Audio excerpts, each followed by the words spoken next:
আমাদের সমাজে অনেক লোক আছেন যারা পিতামাতার যত্ন নেন না বা পিতামাতার দেখাশোনা করেন না, ভালো ব্যবহার করেন না, কিন্তু পীরের দরবারে হাদিয়া তোহফা দেন যাতে করে সে আখেরাতে নাজাত পেয়ে যায়। আবার কিছু সন্তান আছেন যারা মসজিদে দান করেন, মাদ্রাসায় দান করেন, অসহায় লোকদেরকে দান করেন এবং এ ব্যাপারে তারা প্রসিদ্ধ হয়ে যান, কিন্তু দেখা যায় তাদের ঘরেই তাদের পিতামাতা অবহেলায় আছেন, নির্যাতনে আছেন। এই সন্তান তাদের পিতামাতার খেয়াল ঠিকমতো রাখেন না, তাদের সেবা যত্ন ঠিকমতো করেন না। পিতামাতার সন্তুষ্টি ছাড়া, পিতামাতার দোয়া ছাড়া একজন সন্তান কি কখনোই দুনিয়া আখিরাতে সফলতা পেতে পারে? কখনোই নয়। এজন্য আমাদের সবার আগে উচিত পিতামাতার সাথে সদ্ব্যবহার করা, তাদের আদেশকে মেনে চলা। পিতামাতা যদি অসন্তুষ্ট হয়ে যান, তাদের কথা যদি না শোনা হয়, তাহলে কত বড় দুর্ঘটনা ঘটতে পারে সেটা আমাদের অনেকেরই অজানা। এ ব্যাপারে নবী সাল্লাল্লাহু আলাইহি ওয়াসাল্লাম একটি হাদিস বর্ণনা করেছেন বানি ইসরায়েলের এক যুবকের ব্যাপারে, যার নাম ছিল জুরাইস। হাদিসটি এসেছে বুখারী শরীফের 1206 নম্বর হাদিস হিসেবে। তো সে ঘটনাটা যদি আমরা দেখি তাহলেই বুঝতে পারবো, সন্তান যদি আল্লাহর ওলিও হয়, তবুও পিতা অথবা মাতা যদি তার বিরুদ্ধে বদদোয়া করে, তাহলে অবশ্যই সে বদদোয়া লেগে যায়, সে শাস্তি থেকে রক্ষা পায় না। তো বুখারী শরীফের যে হাদিসটি এসেছে সেটা আমরা একটু আলোচনা করে দেখি। সেখানে কি বলা হয়েছে যে বানি ইসরায়েলে বংশে একজন যুবক ছিল যে নাকি গির্জার ভিতরে সারাক্ষণ ইবাদত বন্দেগী করত। অনেক নেককার এক যুবক ছিল। তো ঘটনাক্রমে একবার সে ইবাদতখানায় নামাজে মশগুল হয়ে যায়, নামাজে দাঁড়িয়ে যায়। এর ভিতরেই তার মা তাকে ডাকে, হে বাবা জুরাইস।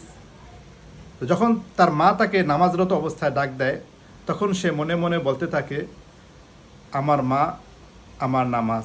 অর্থাৎ একদিকে আমার মা আমাকে ডাকতেছে, অন্যদিকে আল্লাহ পাকের সন্তুষ্টির জন্য আমি নামাজ আদায় করতেছি। তো তার মা যখন প্রথমবার ডাকলেন, তখন তিনি এই কথাই বললেন, আমার মা, আমার নামাজ। কিন্তু মায়ের ডাকে তিনি সাড়া দিলেন না। তার মা তাকে দ্বিতীয়বার ডাকলেন, তিনি একই কথা মনে মনে বলতে লাগলেন, আমার মা, আমার নামাজ। তৃতীয়বার তার মা তাকে আবার ডাকলেন, তখনও তিনি মনে মনে বললেন, একদিকে আমার মা, একদিকে আমার নামাজ, অর্থাৎ হে আল্লাহ, আমি এখন কি করব? কিন্তু তিনি তার মায়ের ডাকে সাড়া দিলেন না। তার মা অসন্তুষ্ট হয়ে আল্লাহ পাকের কাছে দোয়া করলেন, হে আল্লাহ, তাকে কোনো খারাপ মহিলার চেহারা না দেখিয়ে মৃত্যু দিয়েন না। মায়ের দোয়া সাথে সাথে কবুল হয়ে গেল। ঘটনা কি ঘটল? ওই ইবাদতখানায় একজন রাখালিনী মহিলা যাতায়াত করত।